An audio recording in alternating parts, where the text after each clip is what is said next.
Queridos e amados irmãos em Cristo Jesus, esses dias têm sido dias de desafio para todos, em especial os crentes em Jesus Cristo. E agora a gente recebe essa notícia dessa variante. E já estávamos tão tranquilos, mas as coisas ainda não acabaram. E eu digo para os irmãos, precisamos de muita oração, mas muita oração mesmo. E não brinquem. Eu sei que nós nascemos, vivemos e morremos. É o curso natural da vida. Mas não devemos apressar aquilo que Deus já tem preparado, marcado para nós. Um dia, não sei que dia, não sei de que, não sei aonde, estarei no céu. Você crê nisso, né? Amém. Amém. Mas eu quero deixar com Jesus, não quero me antecipar. Ok? Então, cuide-se. Nós temos um desafio durante o mês de expor a palavra na carta de Efésios. E antes que eu fale qualquer coisa sobre Efésios, eu não vou falar muito na introdução, no preâmbulo. Mas gostaria somente de lembrar os irmãos que na terceira viagem missionária de Paulo passou por essas cidades e implantou na sua viagem missionária as igrejas. E onde ele estava, ficava cuidando das igrejas. Se fala que Éfesos fazia parte da Ásia, realmente, mas fazia parte de um distrito que foi apelidado de Ásia Menor. E naquela fileira, quase que bem alinhado, nessa comunidade da Ásia Menor, ali está Éfeso. Vem Troade, Adramitia, está em Atos 27, 21, Pérgamo, Tiatira, Esmina, Sardes, Éfeso e Mileto. Do seu lado direito, fazendo fronteira, tem Colossos, Laodiceia e Filadélfia. Essas eram as cidades mais próximas da outra, e eu creio que foi uma estratégia de Paulo de passar ali em Vitória de Santo Antão, né, Pombos, Gravatá, Caruaru, bem numa linha assim, para atingir ali com a palavra de Deus. Mas isso foi na viagem missionária. Agora Paulo, no livro, nessa carta, a Epístola de Paulo aos Efésios, já é uma situação diferente. Ele agora se reporta à igreja, já depois, né, da igreja já formada, e agora passando por uma dificuldade. Dificuldade essa que a gente vai ir trabalhando aqui de forma bem acentuada. E Paulo, ele tinha esse cuidado, que hoje eu não sei se eu falo besteira, mas eu sinto muito de que a igreja e os pastores, principalmente os líderes, não façam. Pregar o evangelho e depois ir embora e não saber como um pastor casa um casal e depois não fica preocupado em saber como é que o casal está, como é que está a sua prole, como é que está prosseguindo a vida espiritual. É uma tarefa grandiosa, mas Paulo fazia isso com a igreja. pregava o evangelho, plantava a igreja e depois ele começava a escrever para as igrejas saber como é que estavam. E se estavam bem, ele elogiava os obreiros, os pastores da época, e alguns deles filhos na fé de Paulo. Ele, se tivesse alguma coisa que tivesse oferecendo perigo em termos de doutrina, etc., ele sabia, ele escrevia e recomendava e orientava e sabia o nome de todos e dizia: porque fulano assim, porque ciclano assim, não é assim, façam não por mim, mas por Cristo. E aí eu acho fantástico o ministério de Paulo. E eu gostaria que você abrisse a sua Bíblia para que nós pudéssemos imediatamente ler o capítulo 3 da carta de Paulo aos Efésios.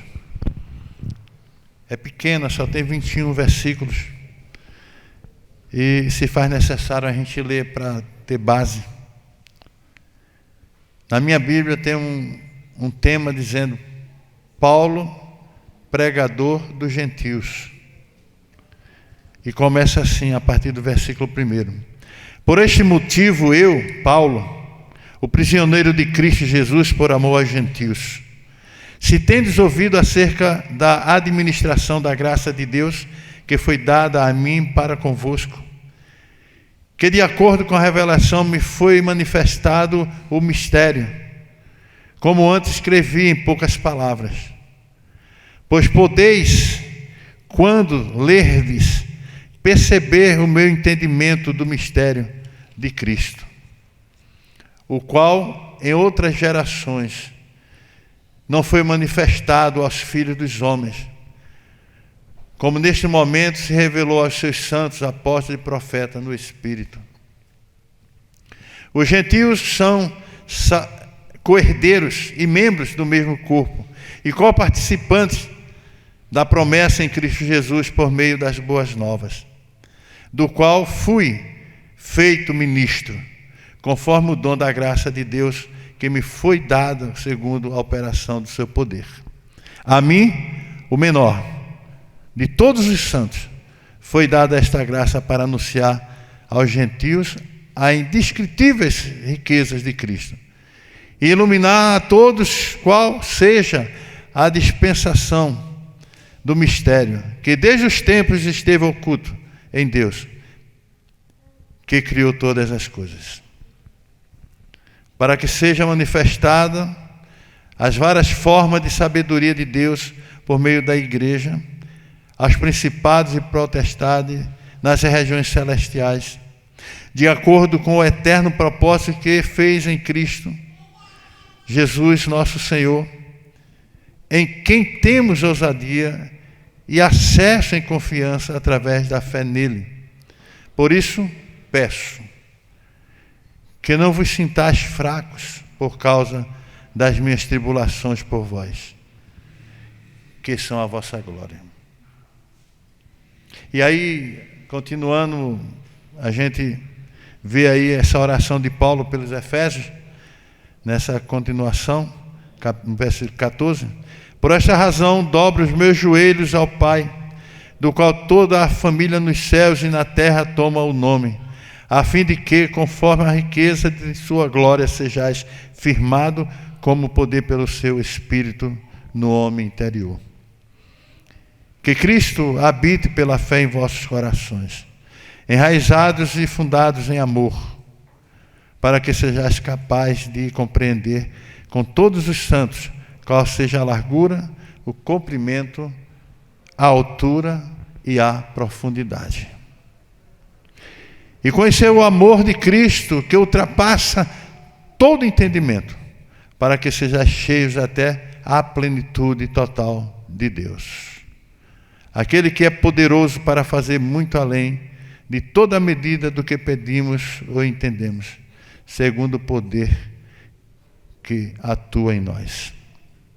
Por fim, no versículo 21 do capítulo 3, diz assim a palavra: a este seja a glória na igreja e em Cristo Jesus, por todas as gerações, pelos séculos dos séculos. Amém? Amém. Alguns métodos de pregação, de homilética, ciência da pregação, tem as suas origens no grego e no latim, enfim, nós não vamos gastar tempo com essas questões, e que as pregações, sermões podem ser textuais, por inferência, pode ser por exposição da palavra, e nós temos uma larga vantagem de pregar o Evangelho nas formas, tratando o conteúdo bíblico sem alterar, com muita afinidade com a palavra e que alcança. Hoje já temos pregação até de autoajuda, onde nós atingimos uma necessidade pessoal, pontual, daquela pessoa que necessita.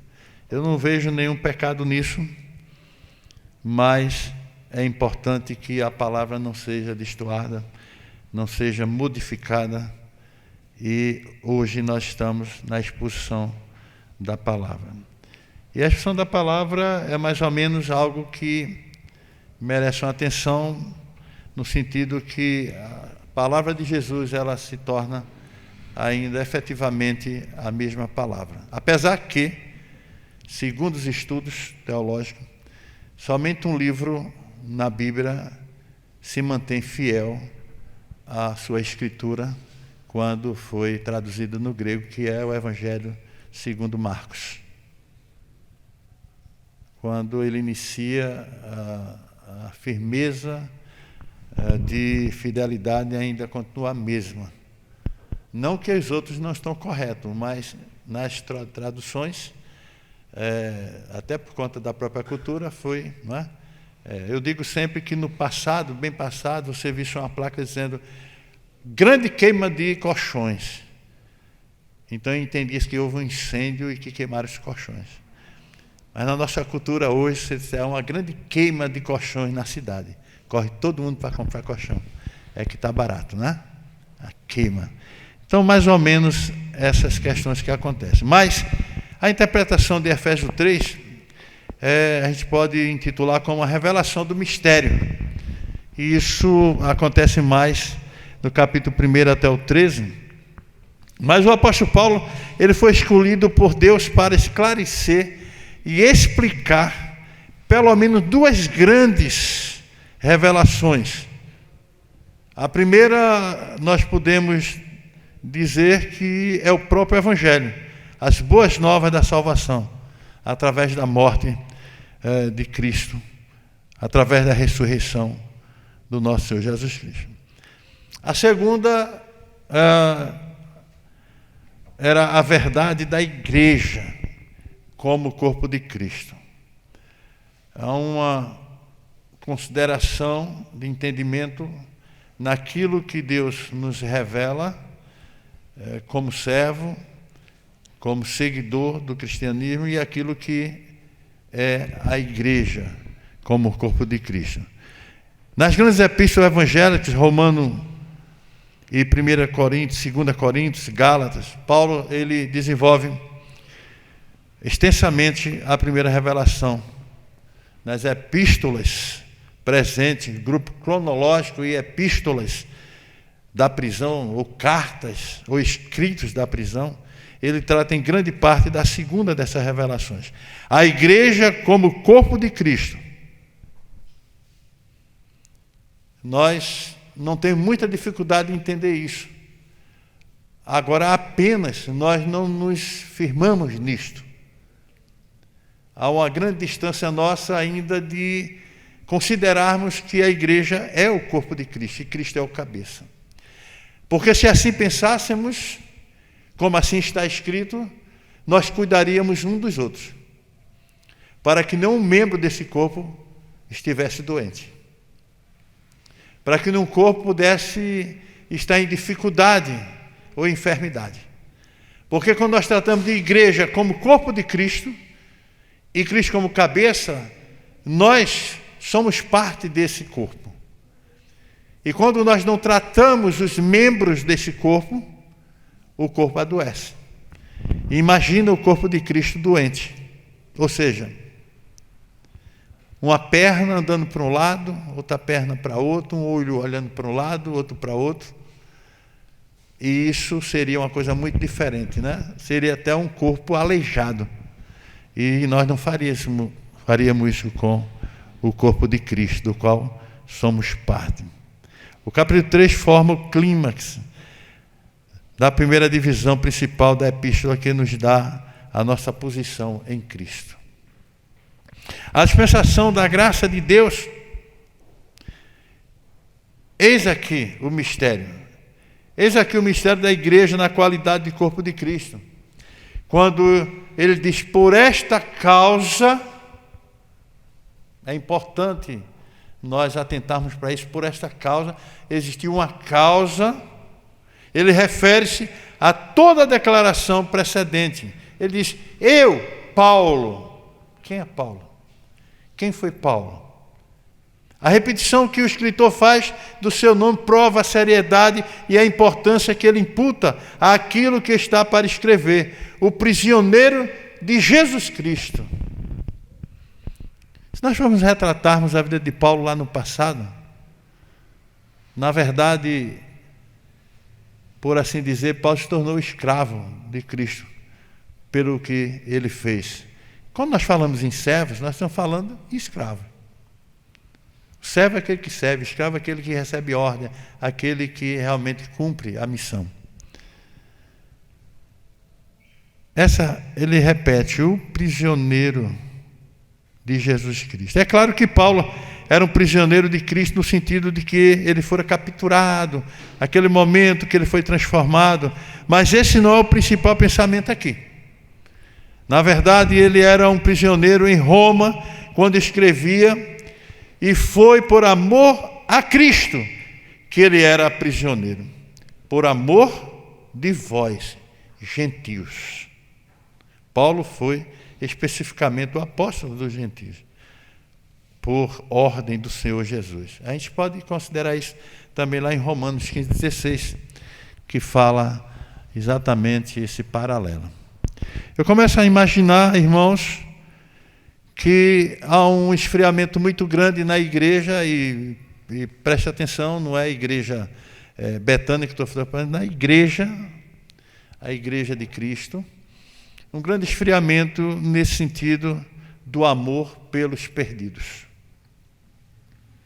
do amor pelos necessitados. Paulo disse que tinha uma causa, foi por essa causa. E Paulo se tornou prisioneiro de Cristo, porque tinha um amor pelos gentios. Especificamente, ele foi tido como apóstolo dos gentios. E pasme, por ordem de quem? De Jesus Cristo, nosso Senhor. Qual tem sido a ordem de Jesus Cristo para mim e para você? O que é que Deus tem falado, na verdade, qual é a minha missão? Eu creio e acredito que quando nós nos convertemos, logo a primeira coisa é receber o Espírito Santo de Deus fazer morada em nossa vida. Certo? Depois que nós temos agora a missão de falar o que Deus fez na nossa vida através de Jesus. E nós temos uma causa. Uma grande causa.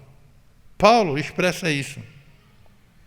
E ele diz, a mim foi confiada para vós outros, não foi dada a Paulo para que guardasse, mas para que ele passasse adiante, particularmente aos gentios. Particularmente aos gentios. Pois, segundo a revelação, me foi dado conhecer o mistério. É uma relação íntima, própria de quem passou pelo crivo. Paulo perseguidor, Paulo matador, Paulo pessoa não grata na sociedade. apesar de ter uma cultura elevada. Mas agora, quando houve uma transformação, agora ele disse: pelo que foi feito por mim, por quem cuida de mim, por quem dirige minha vida, eu agora passo a ser servo, ser escravo desse Jesus.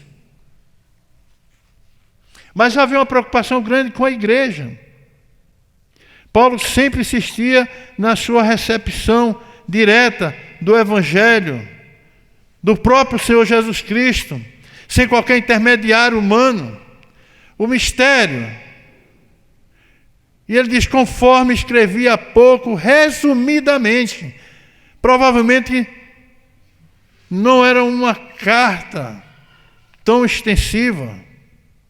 E ele já tinha mencionado na presente carta, na presente epístola. Este versículo lança muita luz sobre o uso da palavra mistério. A gente vê isso no Novo Testamento. A palavra significa não algo místico ou mágico, mas um segredo sagrado que não foi previamente revelado. Mas quando revelado, só será compreendido pelos iniciados, aqueles que são salvos. Então, se eu, você, somos salvos, essa palavra já foi revelada. Mas nós ficamos estáticos, inertes, parados. Sabemos do que? É como nós estivéssemos à beira de um rio e anunciasse: haverá uma grande cheia e vai levar muita coisa, e você está à beira do rio, você, ok, estou sabendo, vai ser dessa forma e tudo, mas não tomei nenhuma providência na minha vida para que eu não fosse levado por essas correntezas.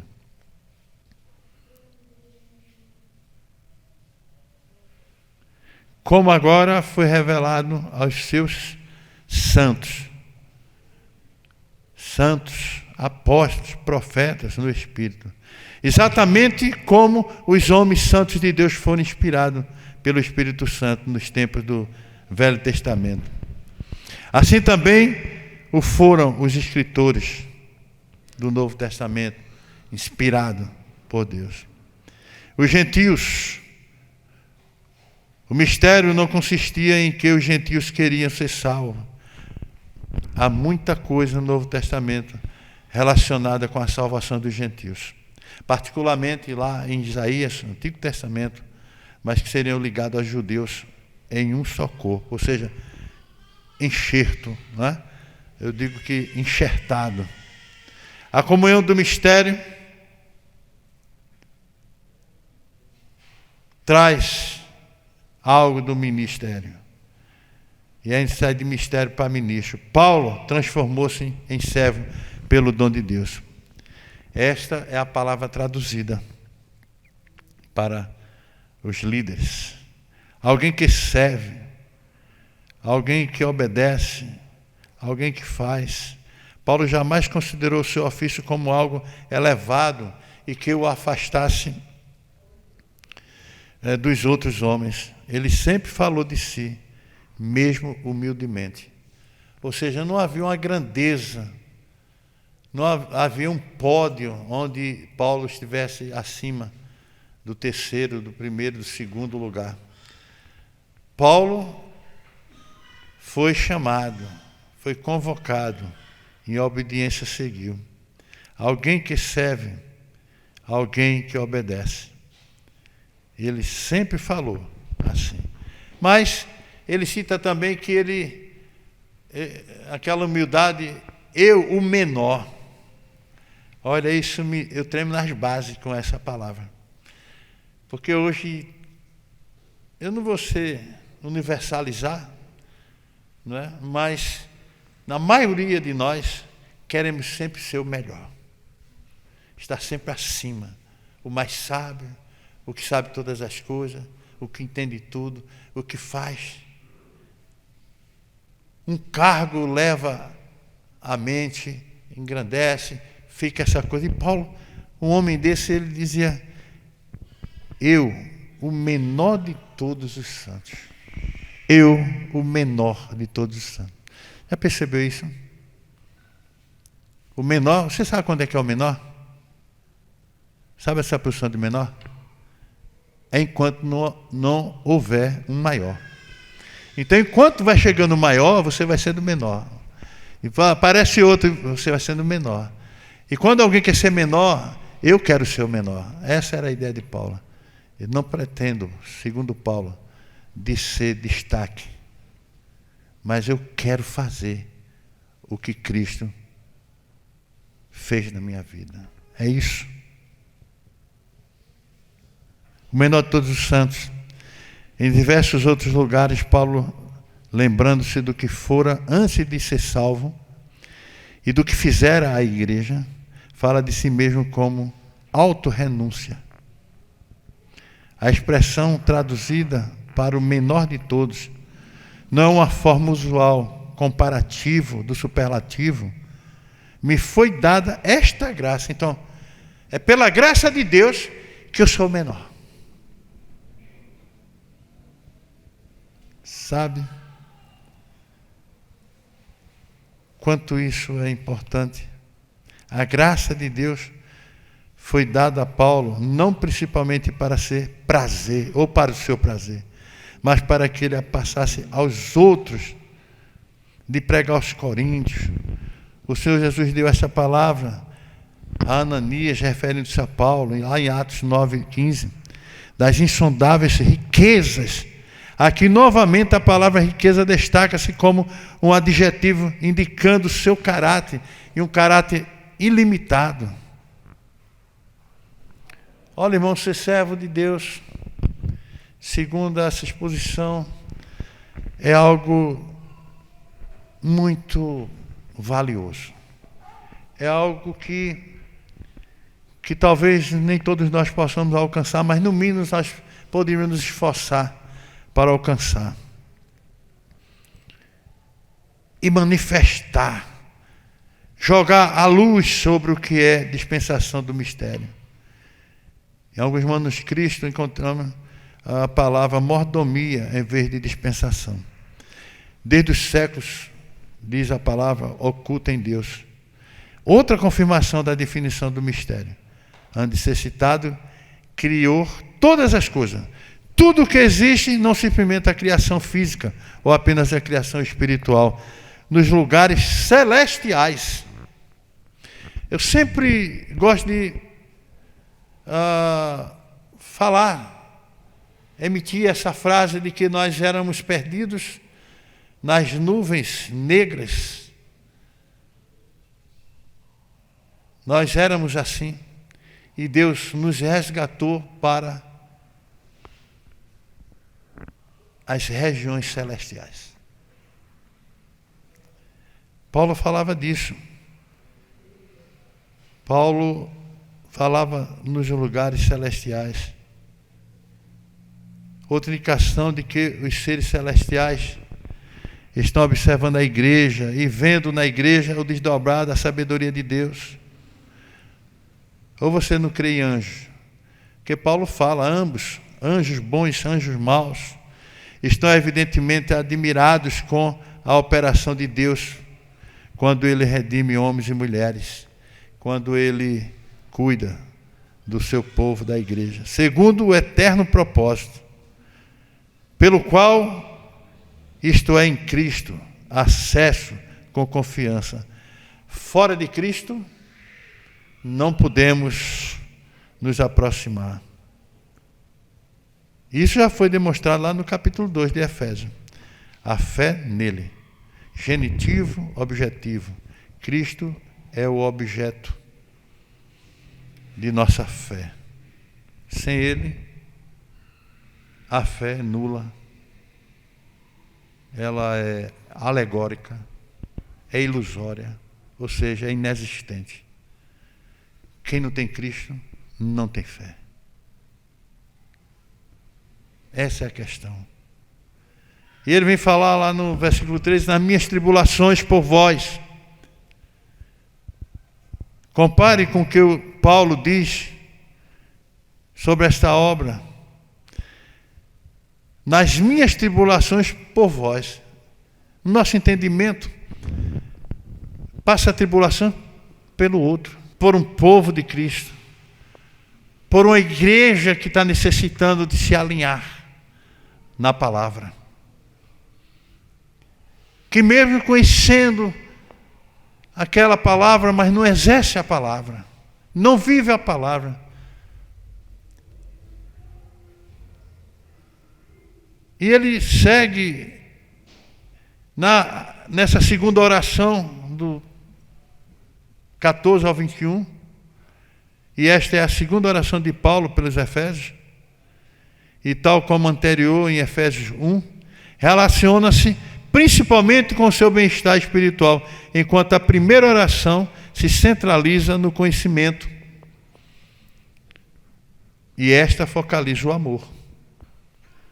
Por esta causa, isto retoma o pensamento que começa lá no versículo 1. Evidentemente, o pensamento principal deste capítulo é a oração.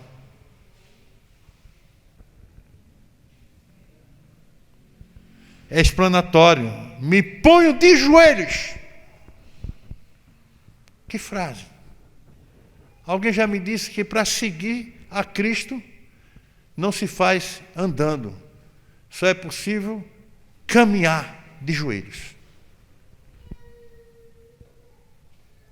E muitas vezes nós apelamos até para ter oração na igreja e sentados, né? Não é nem andando de joelho, não é nem caminhando de joelho. Mas Paulo dizia, me ponho de joelhos por esta causa. Embora as Escrituras não indiquem nenhuma posição corporal necessária à oração, o pôr-se de joelhos indica sincera reverência. Eu lembro que, ainda não faz muito tempo, ainda garoto, ninguém conseguia entrar na igreja se antes de sentar, não se ajoelhasse e orasse.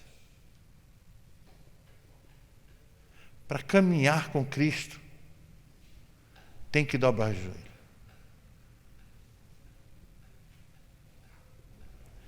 Olha, irmãos,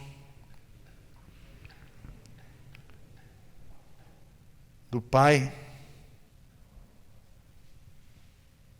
alguns manuscritos omitem as palavras de nosso Senhor Jesus Cristo, e às vezes tem até jogo de palavras apócrifos. Mas Paulo fala também com relação à família. Toda a família. Há duas possíveis explicações para isso. Alguns referem, ou se preferem, cada família, com a ideia de que o conceito de família ou paternidade vem de Deus. E isto é verdade. É perigoso a gente falar no dia de hoje isso, mas tem que falar a verdade. O conceito de família ou paternidade vem de Deus. É claro, embora menos comum, gramaticalmente, principalmente, a outra explicação, parece encaixar-se melhor no contexto das Escrituras de um modo geral. Isto é toda a família. A expressão, tanto no céu como sobre a terra, parece favorecê-la. Isto é toda a família dos remidos. Aqueles que já partiram e aqueles que ainda estão vivos aqui na terra. Tem um só Pai, que é o Pai do nosso Senhor Jesus Cristo. Amém? Segundo a riqueza, novamente, e referente à abundância do que temos de Deus, e que sejais fortalecidos com poder, paralelo da outra oração, a qual muito falou sobre o poder de Deus. É uma ligação tremenda na carta, que se fala, não tem nada que se divida, que se separe. É uma ligação total do início até o fim, mas focando no mistério da salvação e naquilo que é o usual da igreja como corpo de Cristo. É certo que daqui para frente vai se falar mais alguma coisa, do capítulo 4, 5 e o 6. Segunda riqueza, novamente, mediante o seu Espírito. O Espírito é o agente da deidade, aplicando-nos a redenção, e a redenção no homem interior, não o homem exterior. Isto é, nossa parte imaterial, a verdadeira personalidade. Mas, pastor, como é que a gente entende isso? A minha personalidade não é verdadeira? Mas o Evangelho de Deus cria uma lapidação no caráter. Quando ele criou o homem, disse que criou a sua imagem e semelhança. O que é que você imagina isso? É o caráter, é a personalidade. Nós somos agora personas de Deus. E o caráter de Deus. E a palavra diz que nós agora temos a mente de Cristo. Nós somos totalmente diferentes agora do povo que ainda não se encontrou com Cristo. Porque a nós foi revelado já esse mistério.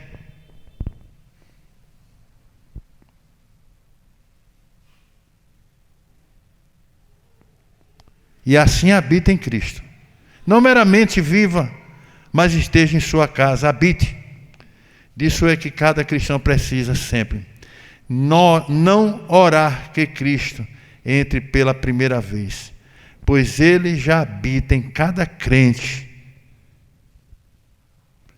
mas que esteja à vontade no sentido de que o crente já lhe entregou a toda a sua vida. É mais ou menos assim: Senhor, entra na minha casa. Um crente não pode orar dessa forma. Ele já está em você, já está em mim. Portanto, Ele já está na minha casa. Ele está no meu lar. Eu não convido Jesus para ir. Ele está porque Ele está comigo. Ele já revelou isso tudo. Eu sou de Cristo. E Paulo vai falar: o viver para Cristo, o fazer para Cristo, tudo para Cristo. Por quê? Porque eu, você, a igreja é de Cristo. Essa é a grande verdade, é a realidade. Ele habita em nós, habita na nossa casa, habita nos nossos. Cristo já entrou uma só vez, pela primeira vez, mas agora permanece. E permanece por toda a vida. Estando vós arraigados, alicerçados em amor. Uma metáfora mista, referindo-se àquilo que foi plantado e àquilo que foi edificado. A gente pode considerar Colossenses 2:2 mais ou menos paralelo a esta passagem. A fim de podermos compreender com todos os santos um conhecimento que todo crente deve ter. E aí ele vem mostrando agora aonde estremece mais para a gente. Qual é a largura e o comprimento e a altura e a profundidade. Esse tipo de conhecimento deveria crescer continuadamente, ou continuamente. Pois, caso contrário, jamais poderíamos medir essas dimensões. Ou, eu diria, dimensões, né? Conhecer o amor de Cristo que excede todo entendimento. Algumas coisas não podemos conhecer inteiramente. Frequentemente temos experiências que não podemos entender ou explicar. Como temos, né? Tem coisa que não se explica. E nós não sabemos por quê. E nem conseguimos entender. Muito menos explicar. Entretanto, a mesma raiz foi usada aqui no infinitivo e no substantivo, e a ideia parece ser de conhecer aquilo que é essencialmente impossível de conhecer, e conhecê-lo o suficiente para nós regozijarmos nele, tomados de toda a plenitude de Deus. Deus é infinito. Muitas vezes eu fico até preocupado que muitas pessoas querem conceituar Deus, querem estudar Deus, a deidade de Deus. Onde pode um finito conceituar o infinito? Jamais. É por isso que precisamos ser tomados de toda a plenitude de Deus. Deus é infinito e nós somos finitos. Isto é um paradoxo, é claro, mas uma tentativa de transmitir através da linguagem aquilo que significa algo para nós, a superabundância da graça colocada à nossa disposição pelo Pai, o nosso Pai celestial. É bom tratar. Às vezes as pessoas falam de Pai, mas é preciso entender que o nosso Pai é o Pai celestial, através do nosso Senhor Jesus Cristo, ou Jesus Cristo.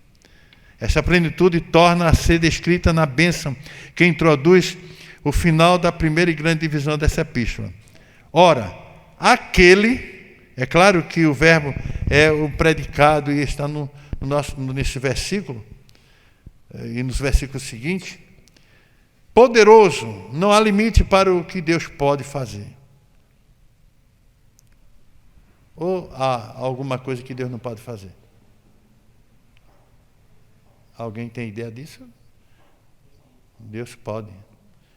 Às vezes eu fico a pensar as colocações que nós temos com relação ao poder de Deus, e às vezes não é para vocês levar em conta isso que é meu, não está na Bíblia, mas eu penso assim, Deus não é poderoso. Eu sei assim, pastor, está falando que ele é poderoso. Mas essa colocação eu acho muito mínima. Porque quem é poderoso é que adquire alguma coisa, adquire poder.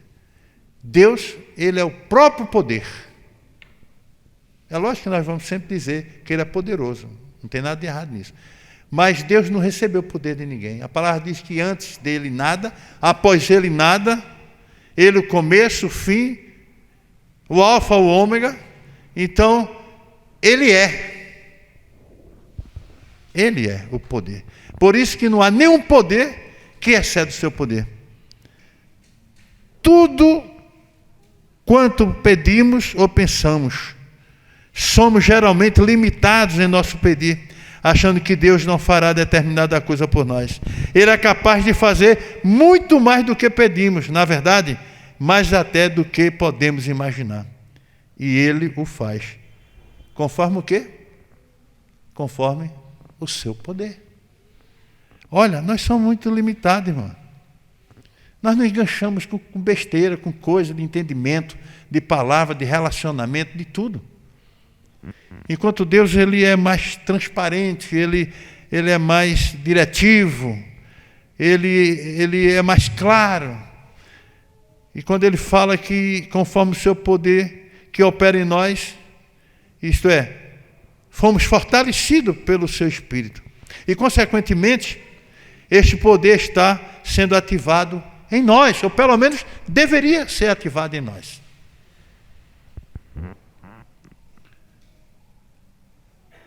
Ler a palavra deve ser um hábito daquele que serve a Cristo. Meditar a palavra deve ser o alimento espiritual.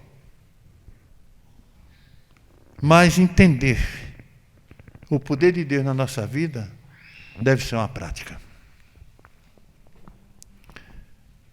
A Ele seja a glória, pode ser tomado como uma declaração. A Ele é a glória, ou como uma sentença imperativa. A Ele seja a glória na igreja.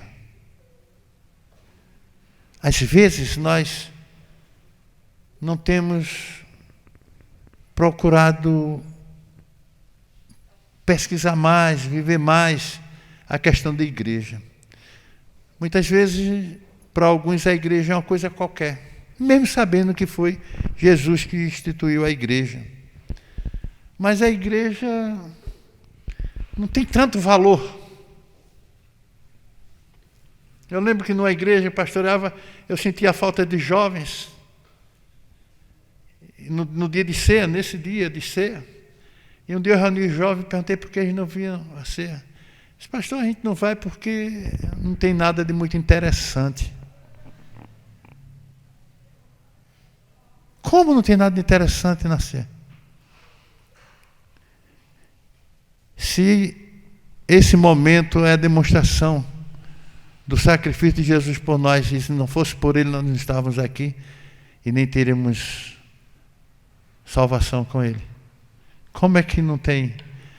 Mas é porque não conhece o que é a igreja. A Ele seja dado a glória. A Ele seja a glória na igreja. A glória de Deus está sendo manifesta por toda a eternidade no corpo que Ele redimiu. Esse corpo, por todas as gerações, e não somente para hoje, para amanhã, mas para todo sempre. A igreja imaculada, ou seja, sem mácula, a igreja santa, a igreja corpo de Cristo.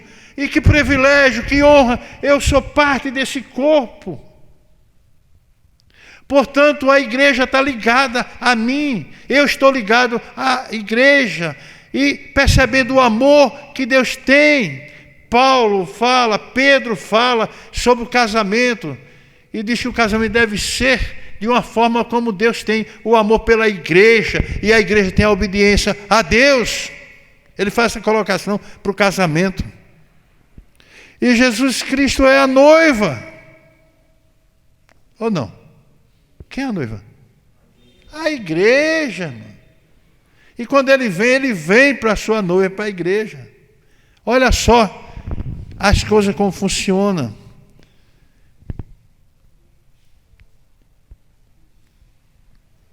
Séculos dos séculos.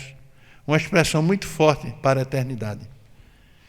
Com esta oração e bênção, Paulo conclui esta porção da epístola, que nos fala sobre o que Deus fez por nós e sobre a nossa posição em Cristo e como igreja. Nessa epístola, Paulo dirigiu-se aos membros gentios da igreja em Efésios. Alguns estudiosos falam que essa carta, ela provavelmente foi uma carta circular, que atingiu aquelas igrejas ali, porque todas passavam por esse problema, esse entendimento com relação à igreja e o mistério da salvação. Talvez aqueles que nós podemos chamar de recém-conversos. Lá no capítulo 1, versículo 15, fala algo assim. O objetivo dessa carta era promover a espiritualidade e, além do mais, o testemunho dos que já eram membros da igreja de Éfeso. Que tal nós pensarmos um pouco se nós estamos vivendo aquilo que era esforço de Paulo, que para ele era sacrifício, e ele cita, por vós, por uma causa. Essa epístola, o objetivo da carta era promover espiritualidade e em tudo testemunho para os membros daquela igreja. Eu quero resumir essa parte corrida, né? Nesse dia foi muito apressada as coisas, e hoje principalmente, mas Deus é bom. O resumo do livro de Éfeso, as cartas aos Efésios, né, demonstra claramente a intenção de Paulo em fazer com que os cristãos judeus e os cristãos gentios vivessem uma unidade de fé. É esse, eu diria o quê? A ideia central do texto. A ideia central, o ICT, né? É que demonstrassem claramente isso, que os cristãos judeus e os cristãos gentios vivessem uma unidade de fé. Se por um lado ele ensinava a liberdade dos cristãos em servir a Deus, não queria os mesmos tivessem algum preconceito contra os judeus ou contra os gentios. Todos deveriam viver numa só comunhão. Capítulo 3. Paulo prega para os não-judeus e intercede para aqueles que se converteram-se firme na presença de Deus. Por fim,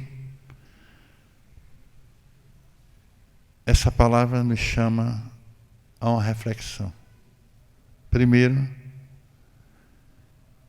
não termos preconceito étnico, de raça, de posição social, enfim. Uma vez em Cristo, todos nós somos apenas o menor. E todos nós somos responsáveis pelo corpo de Cristo, a igreja de Cristo.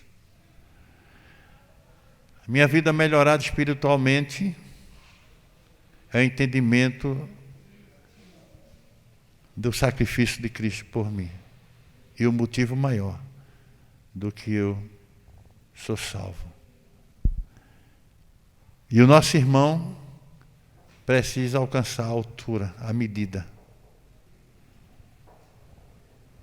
E não ser questionado ou esquecido por nós. Ou seja, temos o dever de elevar o crescimento espiritual um dos outros, para que o corpo de Cristo seja saudável. E é a igreja responsável por isso, eu e você. Todas as coisas serão unidas em Cristo, começando com a igreja e derrubando tudo que nos separa de Deus. Tudo que separa um grupo étnico de outro, o marido da mulher, os pais dos filhos, os senhores dos escravos. Um livro para todos que procuram edificar a igreja para ser a nova sociedade que Deus planejou para receber-nos na sua glória no lar celestial. Sem diferenças. Creio que Deus não vai dizer para mim e para você: bem-vindo ao céu, porque você foi muito à igreja, porque você pregou, porque você tem muito tempo de igreja. Na minha cabeça, ele vai falar o que falou para o filho dele. Jesus cumpriu a missão. E ele disse: eis aqui o filho em que eu me comprazo. E é o que eu desejo para mim e para todos nós que têm convicção de salvação eterna. Que chegando lá ele diga: esse é o filho, é a filha em que eu me alegro, porque entendeu o meu propósito. Que nós possamos entender o propósito de Deus como servo e como igreja. Que Deus nos abençoe.